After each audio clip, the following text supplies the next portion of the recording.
first of all, there aren't that many people who've played any sport and won 2 World Cups.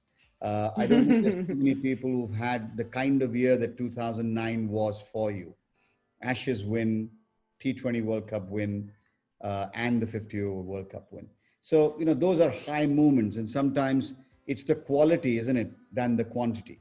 So I don't think that, none of us, when we look back and read about your career, feel that you've maybe been shortchanged by fate, because God's given you so much more.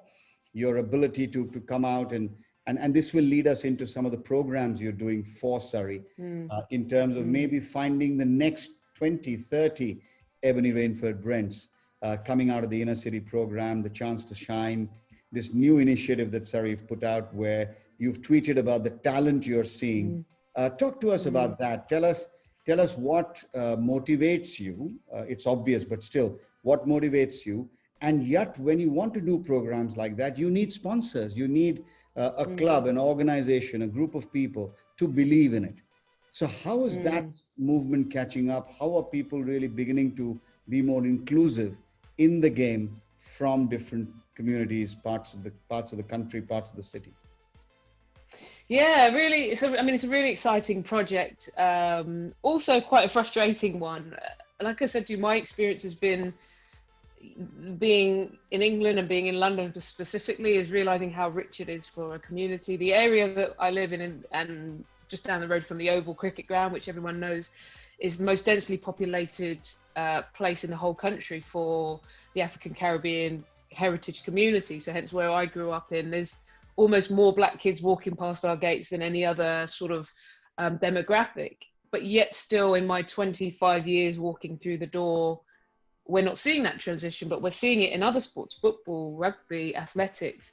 So we know that cricket has elitist roots, and I think, that's not something that's an issue, but I think my experiences of being part of the community, I know that if cricket was made accessible, they would love it. The other side I would say is socioeconomically, it's not a wealthy area as such. It's, it's got its deprivation and its challenges. But what I do know, and I would say this is part of my own experiences, young kids who actually have grown up having to fight for a lot in life have a really good resilience, that you bring that to a sports field, and if they've got talent and that resilient character, that could make them into something special. So I got speaking to people, our chief exec at Surrey, we really sort of started thrashing around ideas and decided we had to do something, but we wanted to see quick success. Yes, we've got to build a foundation over 5 years, but we wanted to see quick success, and we wanted to make sure we weren't missing possible talent that's out there at the moment that could be playing in the next 5 to 10 years. So we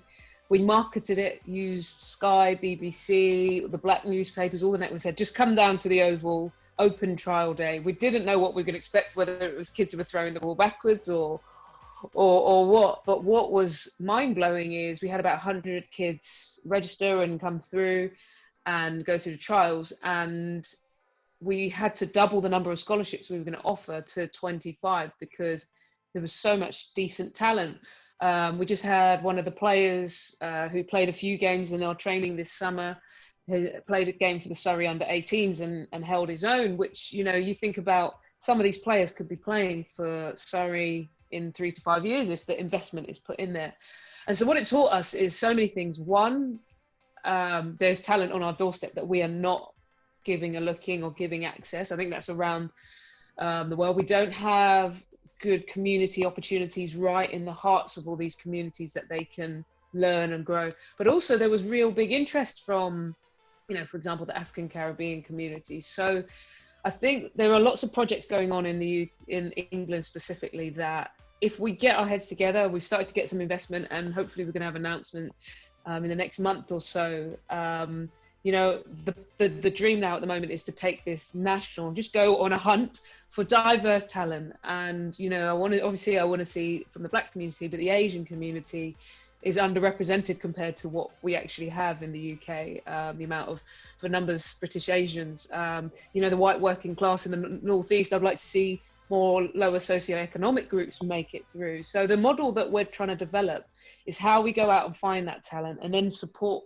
that talent through to the structure. So a lot of fun work. But I'm really, really passionate because of the experiences of what I've seen growing up, and knowing those barriers can be broken down if we really invest. Talking about barriers, let's move to the sort of next phase, if you will. 2010 last ODI against India, and we're going to talk about India in a moment as well.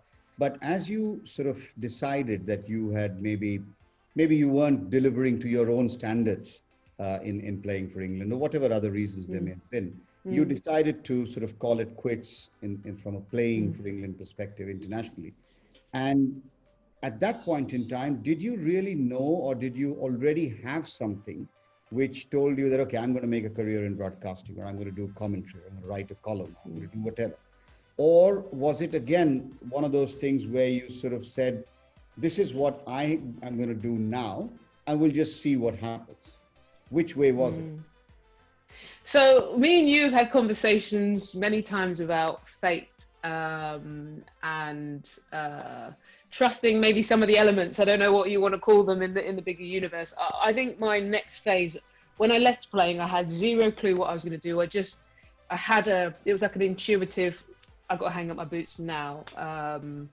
I just knew it. I remember calling Isha Gua, actually, because our careers kind of bumbled along at the same time, and then she was like, no, stay. And then she called me a week later and she was like, I'm gone too. So I was like, right, if you're gone, I'm gone. So we both kind of, we hopped out together, but with no clear plan. And that's quite scary, actually, for, especially as I turned into this obsessive planner to get through my career. I had no plan. And I got this random call about 2 weeks later while I didn't know what I was going to do. From Adam Mountford, someone we know. I didn't know him, but he called me and said, I've heard that you wanted to move into broadcasting. Now, I don't know where he heard it from. I don't know if I'd ever met him. I was just like, yeah, that's exactly what I want to do. Now, I had no clue. It's a bit of fate. I think, obviously, maybe some natural talent for speaking, but those sort of things, there was a few things that lined up. And I look back at now, and I think the timing that me and Isha, so there's a few things. One, we were both obviously love to talk, but I do think there was something about the timing and the moment in history for women, opportunities for women of color as well, those sort of things that people were ready to hear our voices. I know that sounds weird, and I didn't know that broadcasting would be a medium for me, but it kind of it offered itself to us, and I suppose we just ended up running with it. We started on a couple of women's games, and then within a few months I was doing the England men's ODIs, and then all of a sudden you're at a World Cup, and then I'm meeting you and I'm traveling around the world, and it just flew. And I think when things flow like that, where you don't have to force it, something kind of just happens. You have an intuitive, and there's been many things where I have an intuitive, I've got to finish this now, or I've got to start something today. And then all of a sudden these series of things happen, it's kind of meant to be. So I would say broadcasting found me rather than me finding it. And you just have to have a bit of faith in trusting what your intuition tells you in that moment. And yet it was in that sense, it almost as if you were made for it, because the way you've sort of taken to it, the way you enthralled listeners and viewers in terms of your work on television as well as on radio. As someone who's experienced it firsthand, I can tell you it was absolutely brilliant. Not that you need a certificate of anything of any kind from me, but as you got into this, was there any problem at all, or any sense at all that you were once again pushing the boundaries in many ways, going boldly where no woman has gone before, kind of thing, to paraphrase Starship Enterprise? Was that feeling there? Were you in any way overwhelmed? Were you in any way felt that you had to perform at a much higher level to be accepted? Was there any such feeling, or were you just embraced in a warm, cuddly environment and given the rope and help to sort of find your own feet? I think there's a few things there. I think the commentating environment, I'll say, is much more open and warm actually than sort of some of the playing career experiences. So in that sense, Adam Mountford, Jonathan Agnew, people like that were quite really supportive. And I think one thing I think he did really well actually was there was never any label put on your here because you're a woman. It was always, we think you're very good broadcasters and we want you to be part of this. And that was important because I was also conscious that papers were writing up that myself and Isha were the first sort of analysis roles. So there'd been Ali Mitchell, Donna Simmons, etc., who'd done lead commentary, but as players and as pundits, it was the first two in the 60-year program, and that came with it, a little bit, not a huge amount, but enough on social media that made you aware that people are aware of it and people are judging you. I definitely had, in the early years, you'd wake up and have a few nightmares that I was going to get ripped off air. Like, so you'd wake up a bit like, I don't know if you've ever had those cricketing dreams where you can't find your pads type thing. I don't know if you've had those. I used to have a few of them where you can't find your pads, or you get to the wicket and you can't get your bat up or something like that. I had those commentary nightmares for a few years, and it's more, how to describe it, it took me a while, I would say, to feel comfortable that I deserved to be there, because you look around and you still think, oh my god, is this quite us? You'd seen the history of the commentators that had come before and who were working around the world, and there weren't really women on broadcast like there are now. When you see Mel Jones, Mel Farrell, Lisa Stalaker, the names now are commonplace, but at that stage I did feel a pressure, and you felt that you had to do your research, which is a good thing, but if you didn't, and you made a mistake, you were worried that Twitter was going to attack you. So I feel much more confident now, and I can take or leave social media. I don't worry too much, even though you still get your occasional trolls, but those early couple of years, I think it took a little while to really feel like I deserved to be there and just go all in, and not worry too much. And as you sort of started experiencing different environments in which to commentate, in which to broadcast, and obviously with it comes the experience of that country or that region. We met first on your first trip as a broadcaster to India in the Women's World Cup.